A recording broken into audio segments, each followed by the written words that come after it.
Well, tickets to the Final Four on the line tonight in 4 classes. Hello and welcome into game night. A handful of quarterfinal clashes taking place around the state this evening. Our game of the week featuring Elkhorn South and Omaha North, the 4-5 matchup in Class A.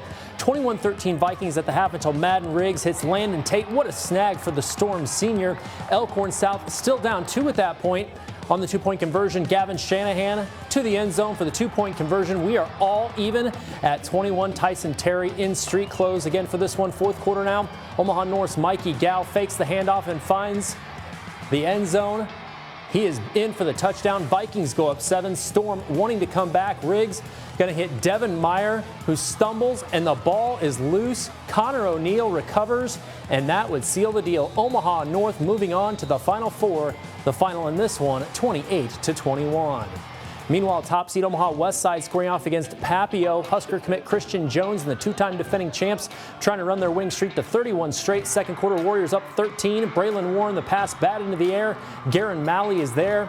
The Monarchs, though, couldn't convert off the interception later in the second. Westside with the ball now. Keenan Cotton takes the handoff, goes 62 yards right at you for the touchdown. That makes it 19-0 Warriors. Then, just before the break, Papio trying to get on the board, but Cotton and company say no way, Jose, with the field goal block as Westside gets the shutout, rolling to the state semifinals yet again, 36-0. Millard North, meanwhile, squaring off against Millard South. The Patriots hoping Christmas comes early this year.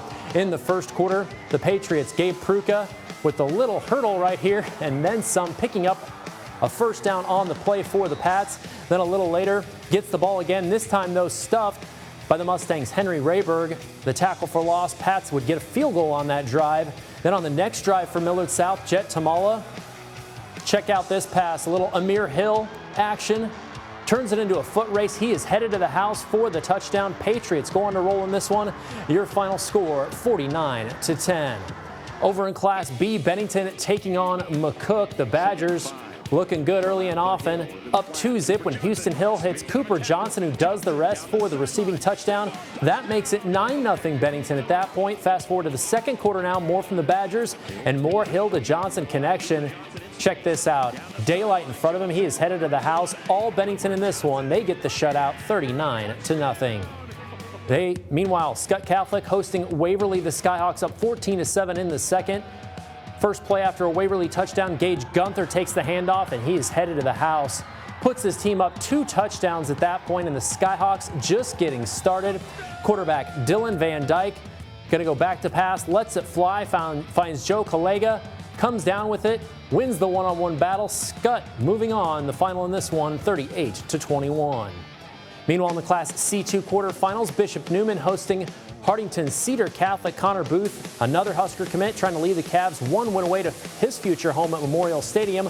Looks good here in the first half with this long touchdown run as Bishop Neumann hangs on for the victory, 24-21. And over in Iowa, Lewis Central and ADM, a crazy one at Titan Stadium. The defending 4A champs trying to reach the Final Four yet again. In the third quarter, though, the Tigers down a few scores, trying to come back. Hudson Shull coming right at you for the 9-yard touchdown run. ADM would take a 1-point lead with 31 seconds left, but they are going to remember the Titans forever after this night. Brady Hetzel hits Peyton Phippen, 58-yard touchdown. That's your game winner. Lewis Central survives and advances to the Unidome yet again, 32-25. Well, time for us to take a timeout. When we come back on game night, highlights from the state volleyball tournament as teams try to punch their ticket to Championship Saturday. Stay with us. And welcome back. As we showed you earlier, Omaha North edges out Elkhorn South in our game of the week. But as Kelsey Mannix explains, she has more on a group who brings some fire to the storm. No matter if a team is winning or losing, every fan base needs a little spark to get them pumped up, right? Whether it's an 80-yard run, a chant from the student section, or the fight song from the band at halftime. Well, here at Elkhorn South, part of their halftime lineup is, well, as the kids say, pretty lit. The club is actually new to Elkhorn South. It was started this year. We started at the beginning of the season, and we've just been on the track and on the sidelines and twirling fire for between third and fourth quarter and for halftime. And it's so much fun because you actually hear the flames in your ear. Definitely on the playoff games and the more important games, we like doing that halftime because the student section goes crazy. People think it looks easy. It's definitely not. You have to have a lot of eye coordination and a lot of skills to get where we both are at today. I'd say the biggest misconception that I've heard is that you twirl between your fingers. We do twirl between our fingers, but it's actually all in your wrist, and when you're twirling, you move your wrist and you don't go between your fingers the whole time. Adding fire definitely scares you at first, but once you get started, it's pretty easy and it's not much to it after that. You can kind of lose a few arm hairs doing it, but nothing that major. I was going to say, yeah, the only